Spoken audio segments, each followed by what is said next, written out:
Okay, so we will. Mark's ready to go. Mark, are you ready to go? Okay, fantastic. Thank you. Great. Thanks everybody for calling in tonight. We'll call to order for the November Parks Board meeting. I'll do a roll call. This is Brian Amer. I'm here. John. I'm here. Joy. I'm here. Here. Steve. Steve is not here, right? Steve's not here. Brian is here. I see Brian's Here. Donovan is not here, right? Okay. Rodney, is Rodney here? Rodney's not here. Manny is here, right? I am here. Yep. Manny's here. And David? Here. David's here. Great. Okay. Okay, next agenda item is the adjustments to this agenda. Are there any suggested adjustments or anything for the agenda? Okay, great. The next agenda item is the approval of the minutes from the last meeting. I read them over. I didn't see any adjustments. Did anybody else see anything that was incorrect from any errors or any changes that need to be made to the last meeting minutes? I do, and I could be wrong, but maybe you can verify this.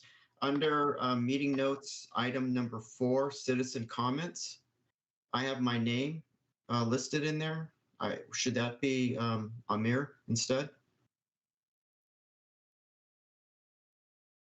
I thought we fixed that in the ones that came out today. Maybe I still missed it. Oh, you did? Okay, because I did print out the revised notes, but I didn't print out. Catch that. Yeah, there was one part where your name was still in there instead of Brian's. Okay, I apologize. I did not see that. No problem. Okay, thank you. Okay, so if there are any, anybody else have any adjustments to the minutes from last month? If not, could someone make a motion to approve the minutes? I move to approve. Second. Okay. Did we record who those were? I was going to say, can you say the names of who? David for the motion. Thank you. This is Brian Cardeo seconding. Yeah. Thank you. All in favor to approve, say aye. Aye. Aye. Aye. Any opposed? Okay, great. So the minutes from last month are approved. Okay, so now we're on to number 4, which is a citizen comment, which came in a little bit late, but we will read it nonetheless to get it in the record here. This is oh yeah, thank you. This is Dear Parks Board members. I'm writing you with a citizen's comment to follow up on my letter to your last meeting, October 4th, concerning the Brooklyn Road addition and Cedar Creek garden development. And my comment is twofold. First, my neighbors and I continue to be very concerned with the potential loss of some 70 to 80 giant Douglas fir and cedar trees in a very narrow strip of land that is immediately adjacent to the south side of Arbor Lane subdivision. See attached graphics. The strip runs directly behind the homes on Shady Grove Drive from Brooklyn Road to the east to Red Fern Drive on the west. As you know from my last letter, the developer wants to build 3 houses on this land, but to do so, because the strip is so narrow, only 50 feet, it would necessitate destroying all of those giant trees, most of which are over 100 feet tall and most of which are over 100 years old. Many of those trees are actually over 160 years old, which means they predate the Civil War. And some, in fact, are older than both the establishment of Sherwood in 1853 and the establishment of the Oregon Trail in 1843. With all those giant, majestic old-growth trees, that strip would make a wonderful natural park area, which could include an extension of the Arbor Lane Trail, which currently dead ends at South Red Fern. Saving that strip of land from development and preserving it as a natural park area allows it to be enjoyed by the entire neighborhood, and indeed anyone who uses the trail system. Hopefully, with the help of the mayor and city council, we can all find a way to preserve and protect this beautiful piece of Sherwood's history and legacy. And that brings me to my second point. At your last meeting, October 4th, Steve Munsterman suggested that, quote, if we're going to advocate for parks, we need to be in front of these things, not behind them, and we're behind this, referencing the narrow strip of land I talk about in the first part of this letter. I believe he's right, and I also believe there's another chance for you folks and the city to get in front of an equally important opportunity, a real golden opportunity, if you will, so here it is.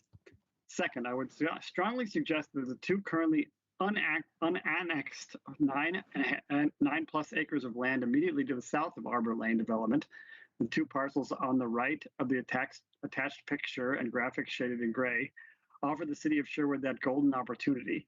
If the city were to acquire those two parcels of land, those two combined 18+ acres could become a crown jewel for the town in the form of a nature preserve, a natural park area, or an environmental education center, or all three. By connecting it to the Sherwood Trail system, the area could be accessed and used by all of Sherwood's residents, and the educational opportunities would be almost unlimited. That plan offers Sherwood a unique opportunity to enhance the health and well-being of all its residents, as well as have a major impact on the education of every student that comes through the Sherwood school system. I believe there are many avenues of possible funding sources, not just the city council budget, but also federal, state, and local grants, endowment programs, EPA grants, natural resources and conservation services, local businesses and corporations, local service clubs and organizations, the Soil Conservation Board, and on and on. Researching potential grant opportunities and funding opportunities might be something that the city staff could initiate right away. The point is that the city now has an opportunity to acquire several tracts of land that could offer a plethora of benefits for all its residents, and that to me is well worth considering. But time seems to be of the essence, and the homeowners, in my opinion, should be made aware of the city's interest, or we risk losing the properties to developers. Recently, my neighbor, Neil Shannon, and I paid a visit to the landowners of both the 9+ acres of unannexed property directly south of Arbor Lane, the one shaded gray in the picture graphic. The couple who owns the 9+ acres immediately south of Arbor Lane, the parcel on the top right of the picture, graphic in gray, Brian and Ruth Gregory, have lived there for more than 43 years. They are a delightful couple, both in their 80s, and while they have no desire to sell at this time, they realize that at some point they will. They do not like the idea of selling to a developer and seeing their land turned into a subdivision. I mentioned the possibility of the city buying their property and preserving it as a natural park or nature preserve, learning center, and they love that idea. The couple who own the parcel directly south of the Gregorys, the bottom parcel in gray, are John and Denise Hagg, who have lived there for 25+ years. And they have already been approached by developers who have made an offer on their land. Neil and I only talked to Denise, her husband was not home, and she mentioned that the offer was not a very good one. Still, they have been approached, and they will continue to be until they sell. She seems to be more resigned to selling as she witnesses the changes going on around her. Again, the point is to, quote, get in front of this, become proactive in acquiring these last few remaining strands of giant old growth timber and incorporate them into Sherwood Park system. As a bonus, each 9+ acre parcel has a large, beautiful home on it, and neither the landowner likes the idea of a developer scraping the house they have lived in for so many, many years. Both homes could be easily repurposed for many community or city uses. With so little green space, we protect much of this wilful and historic ground as we possibly can. We owe it to ourselves, our children, and generations to come. Lastly, a dear friend of mine, Mike Bindi, the director of the North Willamette Research and Extension Center, the main research center for Oregon State University, has graciously offered to host a tour of the Hopkins Demonstration Forest along with their educator, who leads all of the youth activities and community involvement programs for a Sherwood group. Any of you would like a tour along with the city councilors, the mayor, et al. If you're interested in this, I'd be happy to put it together. It would give us all some idea of how those 18+ acres might be used to enhance our community. Thank you very much for listening and for your thoughtful consideration. Yours sincerely, Dave Sweeney.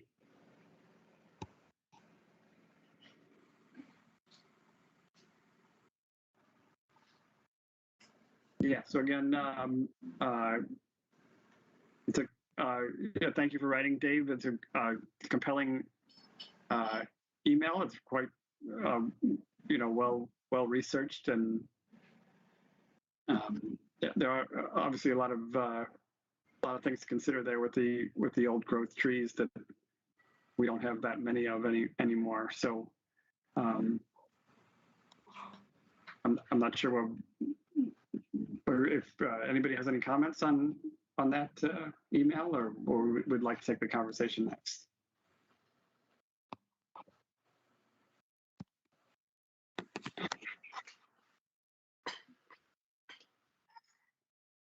Yeah, this is Brian. I just wanted to say, I mean, I like their idea. Just still being pretty new to the board, I don't know how doable all those things are, but certainly sounds like a great cause. Well, we are lucky tonight that we have Julia Hyduke, our community development director here. So in 2 items, we're going to actually be talking about what the land use process is and be getting into this a little bit more. So it'll be a great opportunity for us to think about and learn when we can be best involved and how we can best participate in the process. Great. So should we just wait for that? We'll just I think so. If we're going to actually have discussion about it, it would be great. Yeah. Okay. Okay, great. Again, thanks for if you're watching this, thanks for sending that in. We appreciate it. And we can discuss how this works and discuss what the involvement of the city council should be on that. Okay, so next is agenda number 5, which is our favorite topic, the Cedar Creek Trail. We're anxious to hear the latest from Jason. I see he's online.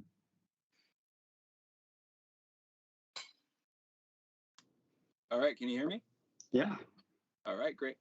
I'm just going to give you a quick update on construction. Things are going good out there. The contractor is still forging ahead. Just wanted to give you an update. Okay, so construction, Stella Olson Park to 99W at Meineke Parkway. Just some reminders about the project. The construction contracts and payments are being administered by ODOT, and that's due to the federal funding. The city is still, however, the owner applicant. Federal funds can only be delivered by FHWA certified agencies, and there's only about 5 of those in Oregon all together, and those are cities over 100,000 residents, so nothing the city wants to get certified in. The use of the federal funds on the project is limited to the right-of-way acquisition and construction of the regional trail itself, which is generally described as a 12-foot wide asphalt paved pathway with 2-foot shoulders, and we'll also be putting in a 300-foot boardwalk system there at Cedar Creek right near the highway. The current project is not constructing any feeder trails, nor will it install any wayfinding signage. The reason it's not installing wayfinding signage is they have to meet the federal MUTCD manual on letter height, so our letters would be 6 inches high, which would look quite awkward. The current project won't provide any lighting. This is due to the Dark Skies initiative and it being a natural greenway, and that was kind of recommended by the Parks Board back in 2016.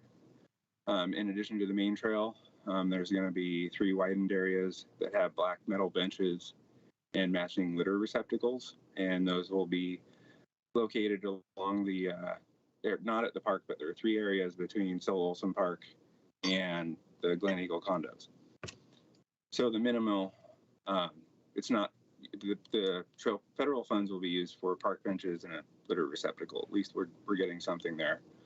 Pet waste bags will not be provided by the federal funds. That's another thing to keep an eye on. And then security cameras are not being provided. And this is stuff that the staff's starting to discuss too. Especially the security cameras has been coming up. And then I know that we'll want to get the pet waste bags up right away. All right, I'll jump into the schedule. The contractor was granted a 3-week extension for the in-water work period beyond October 1st, which is great. So as far as I know, the contractor was able to complete the minimum amount of work required in the restricted areas as to not adversely impact the overall schedule. So that would mean we'd have to wait until next July 1st to get back and complete the in-water work. So this is great. The trail contractor currently shows a substantial completion date in late February into early March of next year, 2022. The project delivery team, which is ODOT, the city staff, and Jacobs Engineering, we believe wet weather in the rising floodplain could require the contractor to pause their work within the greenway, and the greenway makes up about 70% of the project. So that could impact the overall completion date, and we'll keep an eye on that and report back to you in December and keep reporting back to you guys throughout construction. For now, the contractor is forging ahead with construction. They're working on 3 separate significant retaining walls in areas north of the park. It's kind of away from the line of sight, so you can't see them working on them, but they're working actually on one at the parking lot that will be kind of neat. You'll see that come together in the next few weeks, and it's more of a natural looking stone surface. So we're seeing progress out there. And again, we'll continue to monitor the schedule closely and give you updates on that. Project webpage is going to get updated this week. And also I've got some project signs in the works too. The ODOT contractor didn't have any project signs or any trespassing signs. So we're going to get a couple of those up there at Stella Olson Park and then up at Alexander and Vintner Lane. So folks know what we're building. That's all I have for an update. If you have any questions, you can ask them here or feel free to email me or call me anytime. Thank you. Thanks, Jason. Have you gotten any more feedback or questions from people who live on the Glen Eagle or around the area, or any other feedback, positive or negative about that? Positive. Everybody's been in support of the project, and I talk to 3 or 4 folks weekly about it, but I haven't had any new phone calls, which is all good news. So things are going well, and the contractor, I'm thrilled that they're still working. It's pretty wet out, so we had another project that we paused over in Rock Creek because it was too wet, and it's just great that they're forging ahead, and we're just really taking it week by week right now. Yeah, there's a lot of equipment right there by 99. That's the boardwalk area, right? So are they still, how are things going in that section? Pretty good. Most of that equipment is for the auger cast piles. So they inject concrete into the, 3 feet by some distance. So that's what they're wrapping that work up now. So we'll see some of that equipment should be out of there in the next couple of weeks. But yeah, they're kind of split into 3 separate areas working right now. Yeah, great. Thank you. Thanks for the update. Any other questions for Jason? I was just going to make a request while I was thinking about it. If you're able to snap any photos to share with us in December, that would be great. Any progress photos you have would be cool. Yeah, we should have some neat photos of the kind of the fake basalt rock that will be at the park too. I'll snap some photos of that tomorrow, but for sure, yeah, I can do that. Okay, that'd be great. You can even post them on the webpage too. Would be kind of nice to see construction progress photos. Good suggestion. Thanks, Kristen. Thank you. Thanks, everyone. Thanks, Jason. Okay, number 6 is the review of the land use and development process with Julia. Thanks for joining us tonight, Julia. Yeah, happy to be here. Thank you. I am actually going to share my screen because I kind of created a little map thing. Hopefully you can see it. Not coming up. Oh, it helps if I press the right thing. There, okay. So what I wanted first to give you the context of kind of like the Brookman concept plan. This isn't the entire plan, but it's most of it, and it's sort of the bulk of where you're seeing activity and discussion. But I wanted to show you specifically the yellow is considered residential. This is this area here, which you can't see. Oh, for goodness sakes, I'm not smart enough. Here we go. Nope, that's not it. Sorry, you're just going to have to Actually, I'll do my hand. There we go. There you can see that. This area here is a medium density residential high. These areas here are basically the floodplains. And then these greenish, these green areas here and over here, my little, are parks, but they're conceptual. Throughout the entire concept plan, we identified the need for some parks, but the locations were completely conceptual. So we didn't say this is where a park shall be, but we wanted to see a plan that would provide for parks and open space and some residential. So I just wanted you to kind of see that. And then this blue box here is essentially the area that we have approved land use applications for. And then the development that you received the letter about earlier today and last meeting is for this area here. And what I've done, it's a little clunky, but this slide shows the overlay of the developments that have been approved. This is the bigger one, Middlebrook subdivision going down to Brookman Road here, including this. And then there's a development here. I believe that's, I can't remember the name of that one. I'm sorry. One of them is Riverside and the other one is a Renaissance, and I can't remember which one is which. But this is another subdivision that has been approved, and this one. And so you can kind of see how they all flow together. This is the pre-app. So this has not been submitted. This has not been approved, but this is the pre-application for I think it's I can't remember the name of that subdivision, the Cedar Creek something that was referenced in your letter. And you can see this is that flag lot that was being referred to in the letter. There's a little bit of development here and a little bit of development off of Brookman. But the reason why it's kind of, broken up like that is because of the amount of open space that is required to be retained because of the creek, the floodplain, and the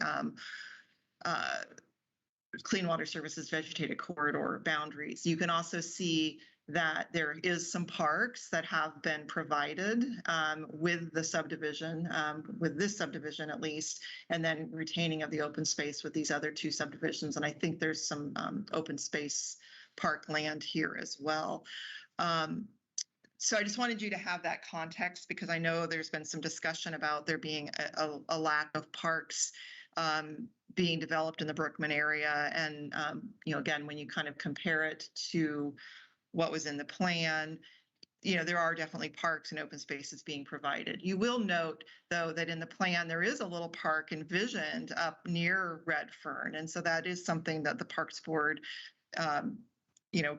could look at and make some recommendations on. So any questions about that conceptual before I dive into the land use review process?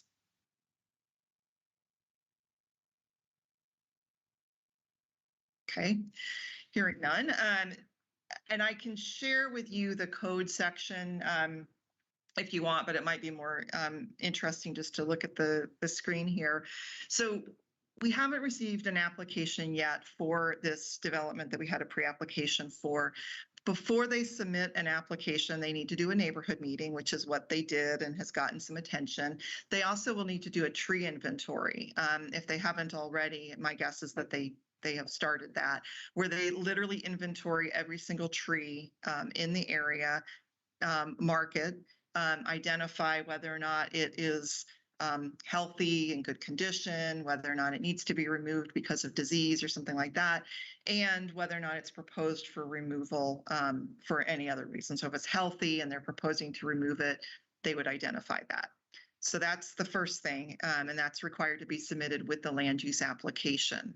When we get a land use application, we look at that, and then we do have code criteria. For the most part, you are allowed to remove trees that are necessary to develop your property. But we do have code criteria that, I don't know if this is, I am going to be able to show this to you. So this is a screenshot of the code criteria. So you're required, I could be able to see that For some reason, I can't zoom in either. I'm having lots of technical difficulties today. It's okay. Sorry.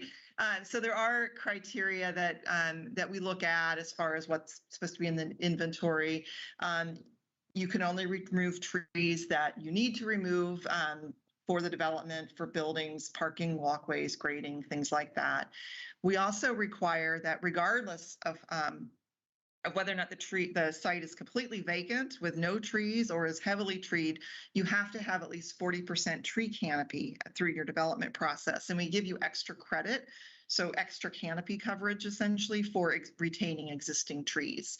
And then we also have a requirement that says, and I'm going to read this so I get it right, the city may determine that regardless of D1 through 3, which basically says when you're allowed to remove trees, that certain trees or woodlands may be required to be retained. The basis for such a decision shall include specific findings that retention of said trees or woodlands furthers the purposes and goals of this section, is feasible and practical both within the context of the proposed land use and relative to other policies and standards of the city comprehensive plan, and are within a significant natural resource area, 100-year floodplain, city greenway, jurisdictional wetland, or other existing or future public park or natural area designated by the city comprehensive plan, or a landscape or natural feature as per applicable policies of the city comprehensive plan, and are necessary to keep other identified trees or woodlands on or near the site from being damaged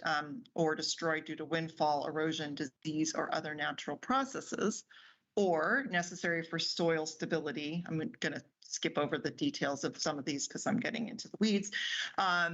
Or necessary for required buffers between otherwise incompatible land uses, or, and this is perhaps the one that the neighbors may hang their hat on, otherwise merit retention because of unusual size of the tree stand, historic association, or species, type, habitat, or wildlife preservation considerations, or some combination thereof as determined by the city. And so all of those things are kind of factored into. First, we get the application and we look at the tree inventory, we take public input, we weigh, the pros and cons of developing, not developing, that kind of stuff. And so it is possible that if these trees are in fact of such high importance, that the city may determine that they need to be retained. So that is a possibility. I don't know at this point whether or not that is the case because I don't know much about the trees, the type, the size, the health, anything like that. That's what's reviewed through the land use phase. So that's kind of the land use process. And that said, you're also the Parks Board. The Parks Board can try to retain properties that are consistent with the parks plan. And so that's, again, that is something that there could be some conversations about. But again, we have a land use. We can't necessarily compel someone to sell land for parks unless it otherwise meets those criteria for meriting retention, but we certainly could, encourage, ask, and if that is something that the city wanted us to ask for, they would likely get basically SDC credits for it. So you wouldn't get the park SDCs for that equivalent land, but you might get the land. It's a lot of information that I just threw out at you. Happy to answer questions or clarify anything. Yeah, thanks, Julia. I would appreciate it.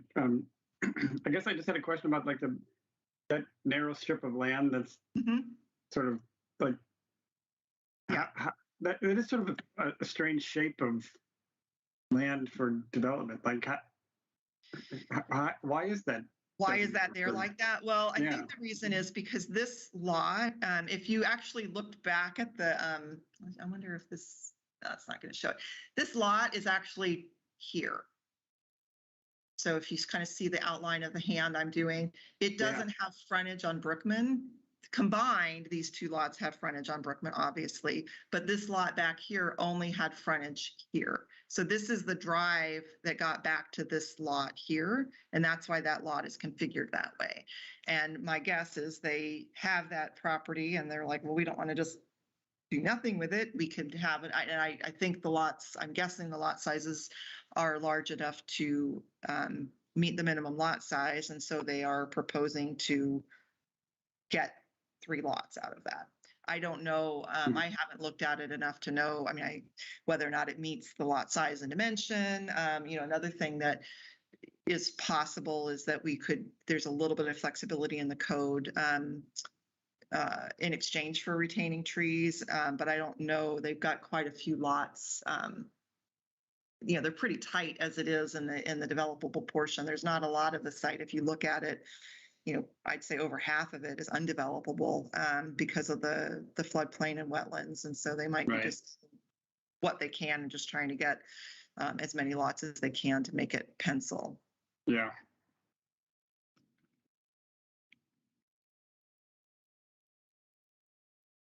All right, great. Are there any other questions for Julia?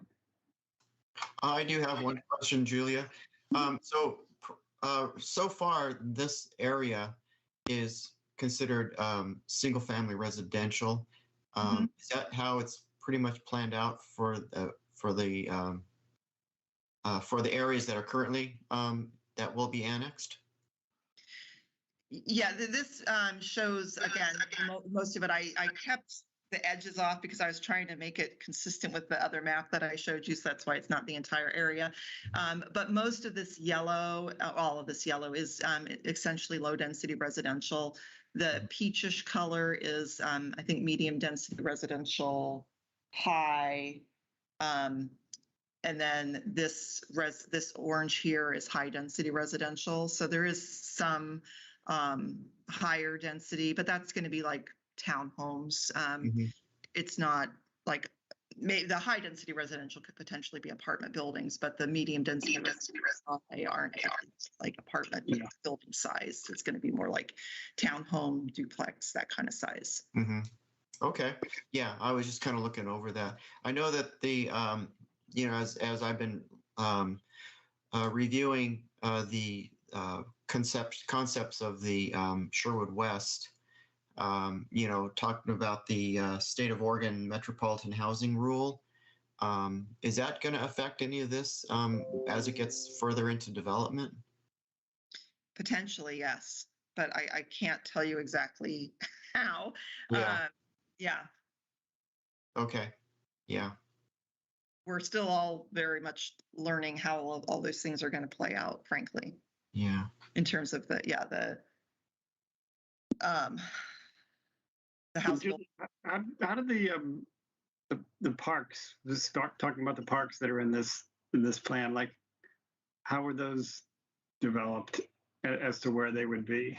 Yeah, they really were. This is a concept plan, and keep in mind when we did this, it was on the tail end of Area 59, which is where the Ridges schools are, and the school district was in the middle of condemnation, and people were debating the land values, and so we at the time, I think we made a conscious effort that we didn't want to designate land for parks or schools. We wanted to, so this land is all zoned, the underlying zoning. So low density residential or medium density residential high or high density residential. But we wanted to show that kind of where parks could potentially fit in, that we acknowledged that parks were necessary in this area at a smaller scale level, because there already are a lot of parks, especially on this side of town. We're near Snyder Park, and there's Stella Olson that's not too far away in the grand scheme of things. So it was really showing you conceptually how this area could be developed with some, small neighborhood parks, but they did not specifically identify the location, meaning we didn't zone them institutional and public for the parks. Yeah, obviously we do have a goal that people are within a 10-minute walk of a park, and they're obviously still Olson. The others would be quite a bit farther Yeah. than that for these people. So yeah,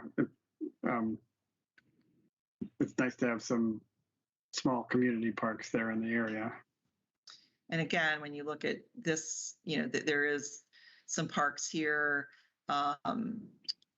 and all of our subdivision standards require 5% to be held in, I believe, active open space, unless it's of a certain size, and then you can pay a fee in lieu. And so I think, I'm not positive about the one kind of this one here and where they meet that. I think that this one has met it here. I don't know if you guys can see my hand or not. And then this development, if you drive out there, there's playground equipment there right now. I mean, nobody lives there because there aren't any homes being built yet. But Yeah. All right, great. Well, thank you for the update. Any other questions for Julia? This is David. I was just going to ask when the ruling that you just read to us got implemented, because that was something I don't believe we had when that original plan was developed. the 5%. Well, the exceptions, like for the large trees and stuff, that you can say we're not going to harvest those, because we didn't have that. I know, or I don't recall it 10 years ago. So that's a great improvement, because we were involved when I was previously on the board in helping do that design that you showed. And just like you said, we didn't get to pick the exact land, but we wanted to make sure that parks were not excluded. Mm-hmm. So kudos to getting that in there. I know that the 5% requirement was put in after Brookman, in part because of Brookman, because we wanted to make sure that we didn't just have it all developed as subdivisions. The language I was reading about what we look at in preserving trees, or allowing tree removal, there have been several iterations over the time I've been here, so I'm not sure exactly when that got put there versus got moved around and put there. So I'm not totally positive on that one. I'm just glad to see that it's in there. I think that helps us a lot in efforts like we're looking at now. Mm-hmm.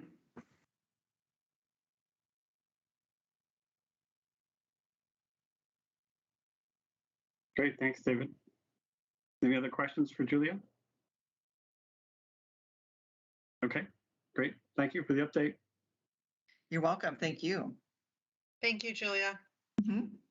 And if you guys don't have any other questions for me, I was going to leave, but I'm happy to stay if there's anything else that you might need me for. We didn't have this specifically on the agenda, but I did want to mention something while you're here and before you take off, if I may, Brian. Julia's been working on and putting out an RFP for us to update the Parks SDC methodology. So since we now have a finished Parks master plan, we can now update the methodology, which was the next step in the process. So that'll be really good. So you'll be seeing, I'm sure, Julia or someone else from her team in future meetings, but I just wanted to make that connection while she was here. Yeah, thanks. I saw that on the upcoming agenda items for city council.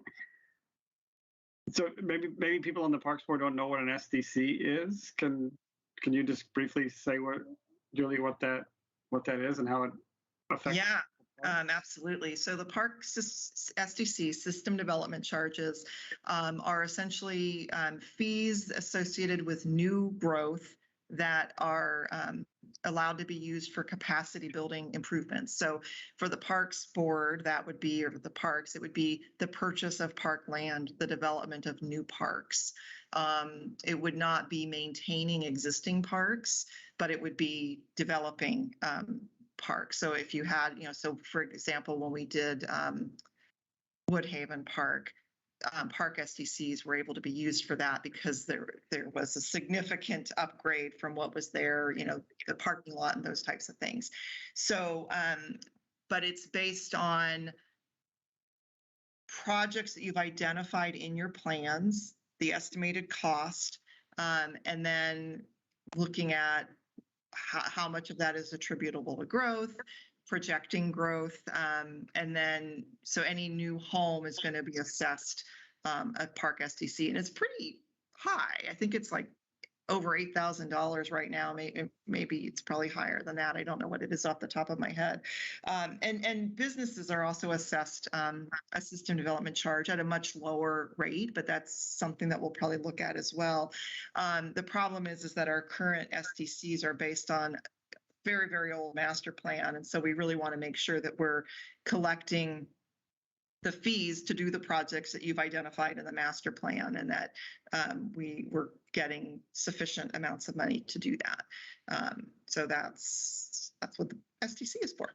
Great. Thank you. Yeah, and just we have a request for proposals out right now. I think it closes November 15th, and just due to the holidays, that's why you're not seeing it until I think early January. Yeah, early January, just because of holidays and getting council packets and things like that. But we will tackle that in the new year. Yeah, this is why it's a good thing to bring these new businesses into Sherwood as well, right? Is to get more SDC funds in for parks, right? I mean, even though they're at a lower rate, they're still like extra funds that are going to be available to us, right? Yeah, and that's I guess a good point that you guys will understand more thoroughly as we get into it. But it's also, you need to think about your big picture and what it is that you want. If people dedicate park land that's outside of what they're required to dedicate, the 5%, then that is creditable. So that means you're not going to be building your pot of money to do the things that are in your plan if you just accept donations everywhere or pay for things that are outside of your plan. So just things to think about. Great. Yeah, that was very great information. Thank you for sharing that. David, did you have another question? Your hand is up. No, that was I was able to get in there previously. Okay. Great. Thank you. All right, great. Thank you, Julia. And next one is the parks maintenance update from Harry. Good evening, everyone. So for parks right now, as we know, we're in the fall season. We are cleaning a lot of leaves up and getting our parks cleaned up, especially with the last windstorm we had last weekend, a lot of branching, a lot of leaves. Also at parks, we just finished today actually of getting all the downtown street tree lights hung and all the trees and making sure they went to the tops of the trees this year. So hopefully the light will be at the tops of the trees, and we're working on trying to make sure they stay lit because some of those breakers, and plus we live in the Northwest and water and electricity don't go together very good. So we're going to try our best this year to keep all the lights on so they're not off blowing circuit breakers. And also today, I made sure that we got some type 2 barricades with some laminate signs on the Stella Olson Trail to let ones coming from Villa and the boardwalk that the trail may be impassable at one point. I checked it. I've been checking it for last week. There is a little puddle in the water, but it is still passable. So there's a sign there at the beginning of the boardwalk and also at the little 3-way intersection on the bridge at the island there.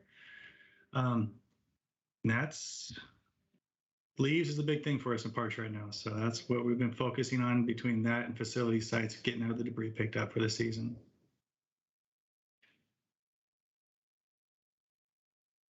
That's all I have. Any questions? Great, thank you. Any questions for Harry? We appreciate all the work that's going on.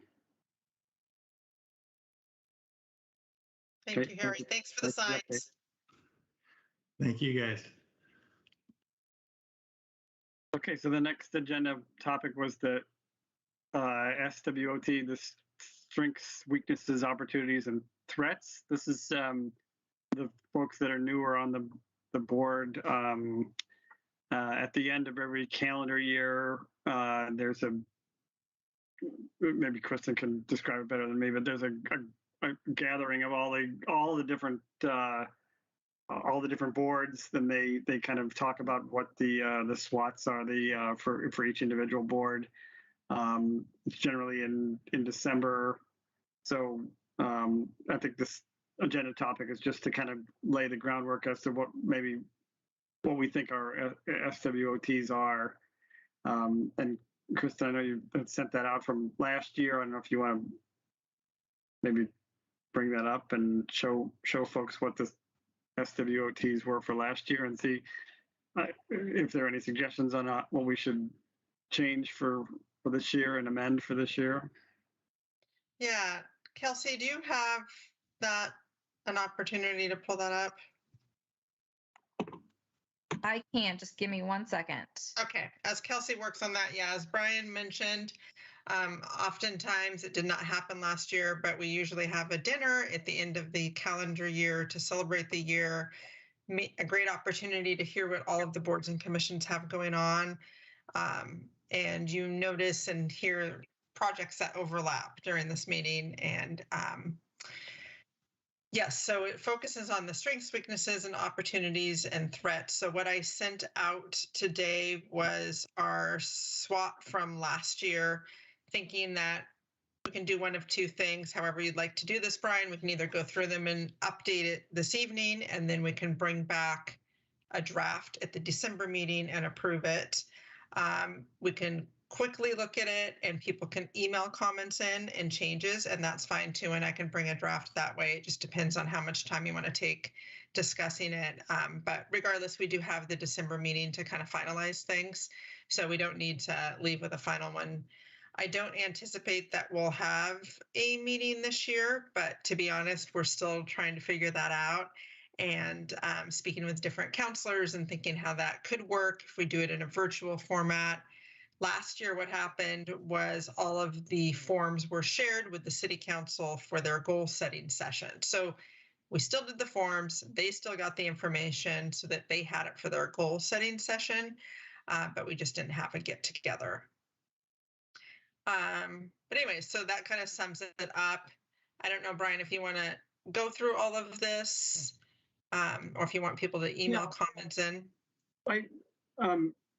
Maybe just briefly, if people have had a chance to read it over, if there's just any points of discussion that people want to bring up, but otherwise, yeah, we could, review it offline and send in suggestions. I think that might be a better way of using everybody's time. But if there's anything that stands out for anybody that they want to make sure it gets added to any of these topics, I think this would be a good chance to bring those up. And one of the things, I mean, obviously we know to update about the master plan and a lot of things that happen, but one of the areas that might take some extra thought is, Kelsey, if you can scroll down as we get into priorities. Yeah. Or accomplishments that we've had. I mean, last year we had near completion. Now we have completion, and then also looking at the 2 to 3 major goals for the next year. So now that the Parks Master Plan is done, what does the Parks Board want to focus on this year? What are the 2 or 3 major goals? Yeah, obviously, like the next year, we would really like to finalize the construction of the Cedar Creek Trail and get that open and usable and running. And but yeah, apart from that, I would be interested in hearing people's thoughts and opinions on what the goals are for next year. If there's any other thoughts out there as to what we should be focusing on for next year. One thought, not to speak for people, but just to start the conversation that we've had internally, is what we were just talking about a little bit, considering Brookman Road, is identifying future parkland. Really trying to focus on where can that be, starting to have some of those conversations. We may not be able to purchase or move forward with everything, but that's something that I think could be really important but I'd love to hear others' feedback. Yeah. Anybody want to chime in with any thoughts they have? Yeah, this is Brian. I just wanted to say I agree that completion of the trail and completion of the master plan are great things to add, and that maybe we can make it as a goal to add to our considerations the concerns of our our neighbor that submitted that comment about, when we do look at new parklands, thinking about the old growth trees that we might be able to help preserve as we're looking at what land we want to bring into the system in the future. I think that's a really great point that person made. Yeah.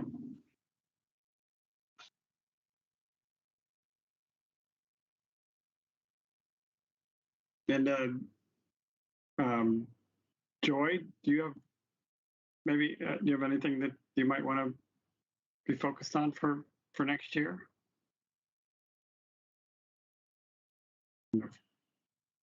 If Joy is still on? Yeah, there you go. Sorry, I'm here. Yeah.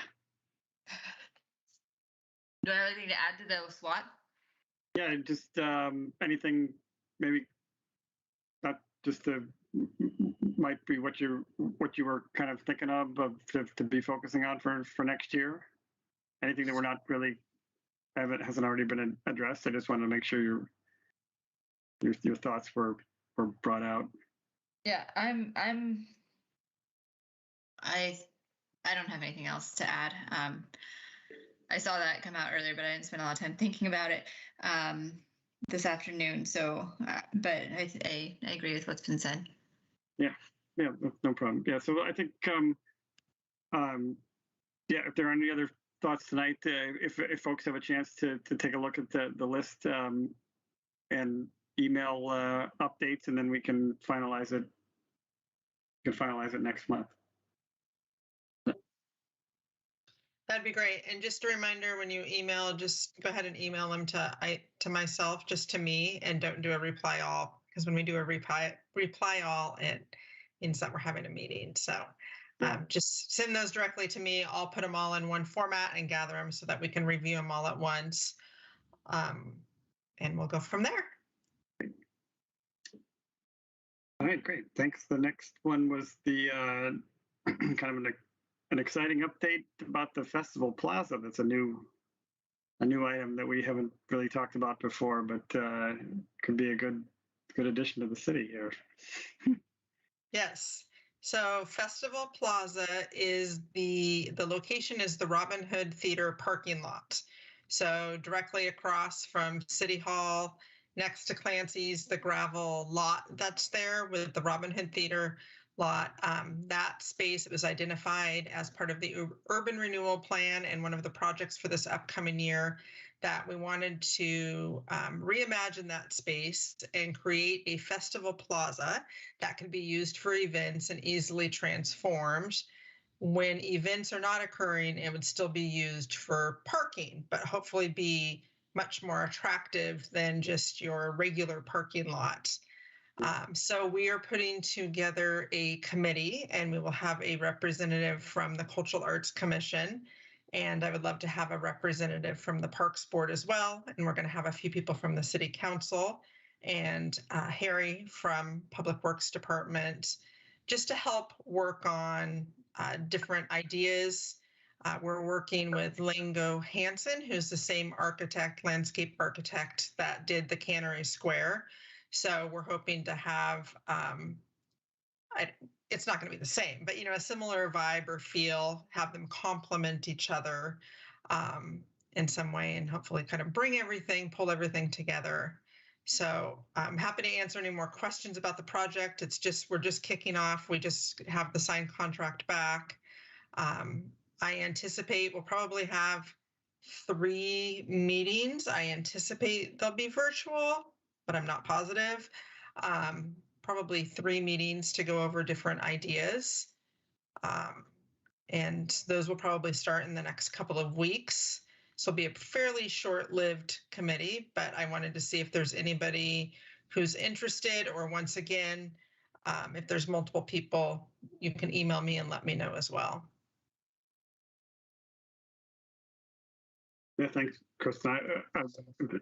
If there's anybody else who's interested, they could take it. Otherwise, I would be interested in joining because I'm excited about this being right down in Old Town. So I'd be happy to help out unless there's someone else who'd like to jump in. As far as me being somewhat of a landscape architect, semi-retired, I should say, haven't done much in the last couple months, but it would be great if you could, if you would like to tackle that, Brian. That would be wonderful. Yeah. Yeah, I'm good with that.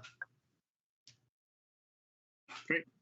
Well, if anyone else thinks about it and would like to jump in, just let us know over email. But otherwise, Thanks. I'd be happy to help out. Yeah. Great. You're going to do a great job, Brian, but that's a really exciting update. Just want to chime in there real quick. Great. It'd be nice to have something else there besides just a gravel parking lot.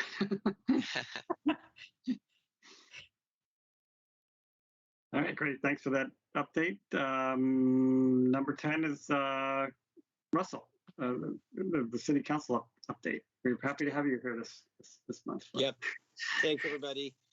And I want to just talk about a couple of things we've already mentioned tonight, like the Festival Plaza. It's probably been over a year ago that we were thinking about, that piece of land. Well, it's been a long time since if you've lived in town, you realize surely we could do something creative with this gravel lot. So I view it as, over at Cannery Square, that's like, if the city hall is the heart of our home, then Cannery Square is like, like the playroom. And, I think Festival Plaza is going to be like our living room. It's going to be where people come into the city. They're going to come to our festivals, to the car show, whatever it might be, to the tree lighting, whatever happens. And we'll have this great plaza, this area that says welcome to Sherwood. And, it could have all kinds of things. We've been looking at a lot of ideas, and I hope this committee will be very creative. Let's be creative first and then later figure out how we're going to pay for it. That's Kristen's job. She's a wizard when it comes to stuff like that. So it could be, creative lighting that comes out of the ground, or poles, a thing opens in the ground and pole gets attached, and we have speakers and lights and maybe light show or whatever it is. It's going to be maybe different levels. It has to be a parking lot at the same time. It has to be useful during the day, but it could be really cool. It's right across the street from City Hall. It's one of the entrances to Old Town, kind of in the from the Oregon Street side. It's such a great location. I don't know why we didn't think about this before. Well, I mentioned when I was on Planning Commission, I think might have been to Pat Allen when he was the chair. So that's how long ago this was. I said, we really should pave that parking lot over there because it's really a parking lot, but now it's going to become something, maybe even better. So I think it's such a great idea. It just needs to be something that will be, that the entire community will be proud of and come to, and it'll be unique. It'll be very unique. It's not going to be, grandiose like Pioneer Square, in downtown, Portland, but our Cannery Square is a little bit like that, our little mini version of that. So I'm very excited to see what the committee can come up with. I'm very excited about that. So also the SWOT analysis that you all were talking about, I just want you to know that we, the council, we read every one of those. And ideally, I was just talking to our city manager, Keith Campbell, at I have my meeting with him on Mondays. And it's likely not going to be an in-person event, which is, I pushed for that. I rallied. I'm like, yeah, it'd be so great, but I just don't know that that's going to happen. So, but we will review all of those. And I think generally the thought was they would be reviewed, as Kristen mentioned, at our sort of planning for this next year. I recommended to the city manager, I said, well, maybe we could have a short, work session in December, and we kind of talk about, bring some ideas, and then we have kind of a little bit of a head start before we, review those and solidify them when we get into next year. But we will review every one of those, and that helps council think about, future policy and plans and, direction. what do these boards want to do? What are their, grandiose plans? And then we try to figure out how we can help the city move, towards those goals. So, so that's great that you're excited to do that, to be on that committee for Festival Plaza and to do your SWOT analysis and take it seriously. I was reading over last year's and wow, check. I mean, the Parks Master Plan was kind of a, you start, you're eventually going to finish it. But I feel like the Parks Board, especially those people that have been on the Parks Board the past few years, you've been really busy with a lot of things. So, keep that up. Like Kristen said, what is it that you want to do next? I mean, do you want to push for creating a recreation district like the Chehalem district over in Newburgh? Do you want to, and I think what Julia mentioned and Kristen mentioned, it's important that the Parks Board be thinking, okay, where will the next park be? I know that through the land use process, which can be very frustrating sometimes, we have some park areas and some natural areas, coming on board in Brookman as sort of a, byproduct of development happening over there. But it's not beyond, as Kristen said, we don't know if we can go out and buy it, but, certainly the Parks Board could get together and say, hey, let's maybe tentatively identify pie in the sky. Where could we have and what kind of a park would it be? I know Dave, Mr. Sweeney is a great friend of mine. He and Kristen and I go way back to Sound of Music. I think it was Sound of Music. We did that in Stella Olson. And he was Captain Von Trapp. And Kristen was, at the time, I didn't really know Kristen that well. She was the city person who would come and say, I'm sorry, your orchestra is impeding too much on our weeds in our trough. And she would not say that, but I'm just saying, she was always great to work with, by the way. That was fun. Oh yeah. So Dave has been a resident, forever, not as long as I have, but forever. And he lives at the end of, Redfern, and right next door is Neil Shannon, who, I mean, talk about people I adore and respect in the city. He has done so much. And, I feel like when Neil says something, I want to pause and really listen to what he has to say, because he's a very grounded person. And together, and I think Julia's gone, but Julia reminded me to let them know, don't trespass, maybe from the fence, I mean, they went and measured everything. Maybe they should have done that, but they're very active, concerned citizens. And it's not in a selfish way. What they're all trying to do is like, hey, there's this, and if you haven't seen it, it's absolutely impressive. This grove of fir and cedar trees that are down there, it's stunning. And so I don't know. I was at lunch with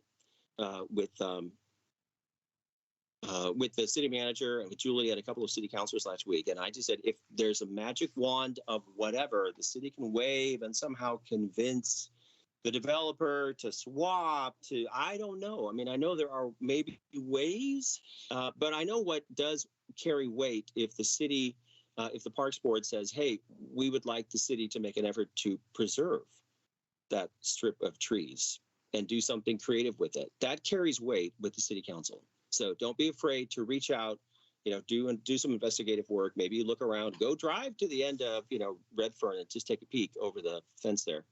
It's stunning. And it would be, if you look at it on the map, and I know several of you are pointing at it tonight, it would be such a great way to continue. There's a trail right behind the houses right there on Redfern, and it kind of stops, and it could continue through that strip, for example, all the way over to Brookman, and then maybe eventually head over to Lad Hill Road. And that's one of the goals that the Parks Plan has. It's one of the goals that the City Council has. It's one of the goals it's mentioned. I just looking at the Brookman concept plan is to create that, is to provide connectivity between the neighborhoods. So, yeah. So I absolutely, I appreciate our citizens, really making an effort to say, hey, we want to bring this to the council's attention, to the Parks Board's attention, to anybody who might help us. Is there anything we can do? And this is not, developer bad, citizens good kind of a thing. That's not what this is.